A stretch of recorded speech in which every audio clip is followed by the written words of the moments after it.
महाभारत युद्ध के दौरान श्री कृष्ण जी ने अर्जुन को गीता का ज्ञान इसी वृक्ष के नीचे दिया था। ज्योतिषार जो कि स्थित है कुरुक्षेत्र हरियाणा में, यहाँ पे श्री कृष्ण जी ने गीता का ज्ञान कुछ इस प्रकार से दिया। जिस कुरुक्षेत्र की पवित्र भूमि पर हम आए हैं, इसी पवित्र भूमि का नाम है ज्योतिषर। ज्योति मैंने प्रकाश, यानी कि भगवान श्री कृष्ण जी ने यहाँ पर ज्ञान की ज्योति जलाई गई थी और इस सरोवर का नाम पड़ा ज्ञान सरोवर। मंदिर पे आप दर्शन करके आए हो, वहाँ पर लिखा हुआ है आदि गुरु शंकराचार्य जी। ये जो आदि गुरु शंकराचार्य जी थे, शंकर जी के ही अवतारी थे। जितने हमारे प्राचीन मंदिर हैं, सभी की जो खोज की थी आदि गुरु शंकराचार्य जी ने की थी। जब वो पूरे भारत में घूमे और घूमते घूमते यहाँ पर भी आए, उन्होंने इधर में बैठ के पूरा मेडिटेशन किया, ध्यान किया और महसूस किया इस बात को।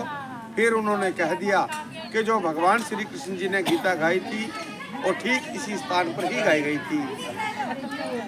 भैया शोर मत मचाओ, थोड़ा शोर न मचाओ भाई, 2 मिनट। ये दोनों सेनाओं के बीच का मध्यम स्थान माना जाता है, यानी कि सेंटर पॉइंट।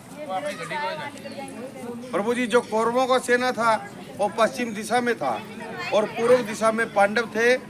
जब अर्जुन कहने लगे, हे प्रभु मुझे ऐसे स्थान पर लेकर के जाइए जहां से मैं दोनों सेनाओं को मध्य से देख सकूं। बैठो बैठो। तब जो कौरवों का सेना तो पश्चिम दिशा में था और पूर्व दिशा में पांडव थे। जब अर्जुन कहने लगे, हे प्रभु मुझे ऐसे स्थान पर लेकर के जाइए जहां से मैं दोनों सेनाओं को मध्य से देख सकूं, तब भगवान श्री कृष्ण जी अर्जुन को इसी स्थान पर लेकर के आए थे। और इधर आने के बाद अपनों को देख करके अर्जुन मोह में पड़ गए, जो कौरवों की तरफ खड़े थे, कि मेरे चाचा, मेरे ताऊ, मेरे भाई, मेरे बंधु, मेरे गुरुजन तो अपने हैं प्रभु, मारूं तो कैसे मारूं। तब भगवान श्री कृष्ण जी ने कहा था, हे अर्जुन आज आप इन कौरवों को मारो ना मारो, लेकिन मारे यहाँ पर सभी जाएंगे, क्योंकि धर्म और अधर्म का युद्ध था।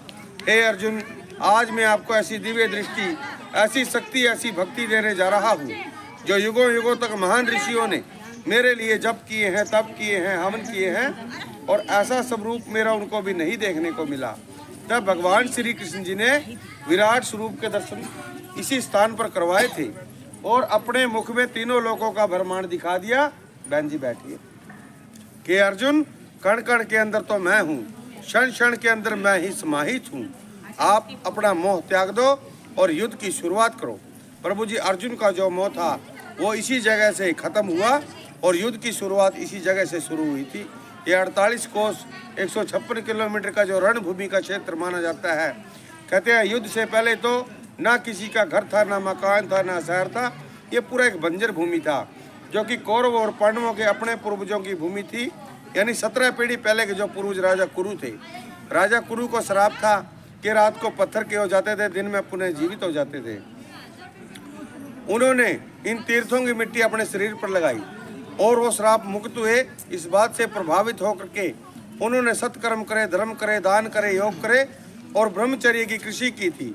सोने के हल से इस भूमि को जोता था। शंकर जी से वृषभ यानी कि बैल लिया था। 33 कोटि देवी देवताओं का वरदान प्राप्त किया था। भगवान विष्णु की भक्ति की थी और 33 कोटि देवी देवताओं का वरदान प्राप्त किया था। हस्तिनापुर से इधर में आने के बाद जो भी युद्ध में मारा जाएगा उनकी मुक्ति हो जाएगी। इसीलिए क्षेत्र में युद्ध लड़ा गया था, क्योंकि वामन पुराण के अंदर लिखा है, गंगे जले मुक्ति, वाराणसी जलस्थले, कुरुक्षेत्र तीर्था मुक्ति, आंतरिक से जलस्थले। यानी तीनों प्रकार से मुक्ति का धाम माना जाता है। वो पेड़ उसी समय का साक्षी है। उस पेड़ का नाम पड़ा अक्षयवट। अक्षय में जिसका कोई क्षय नहीं होता, जो सदा के लिए अमर हो गया था, जो भगवान का दर्शन पा करके उस पेड़ की परिक्रमा करते हैं श्रद्धालु। उसके लिए छोटा सा मंत्र बोला जाता है, ओम नमो भगवते वासुदेव। प्रभु जी, अष्ट धातु का मूर्ति जो नोएडा दिल्ली से बन करके आया है, तो जो इसका वजन है 40 टन के करीब है और जो इसकी हाइट है 41 फुट के करीब है। प्रभु जी, जो सबसे पहला मुख है जो सुदर्शन चक्र की तरफ, वो है राजा बलि, नरसिंह अवतार, गणेश जी, शंकर भगवान, श्री कृष्ण जी, ब्रह्मा जी जो दाढ़ी वाले हैं, हैग्रीव जो पंचमुखी हनुमान जी का रूप माना जाता है। हैग्रीव भगवान, हनुमान जी और परशुराम जी 10वां जो रूप माना गया है कल्कि भगवान के रूप में। ऐसी इधर की कथा है, ऐसी इधर की जानकारी है। बोलिए श्री कृष्ण भगवान की जय। आपकी यात्रा मंगलमय हो।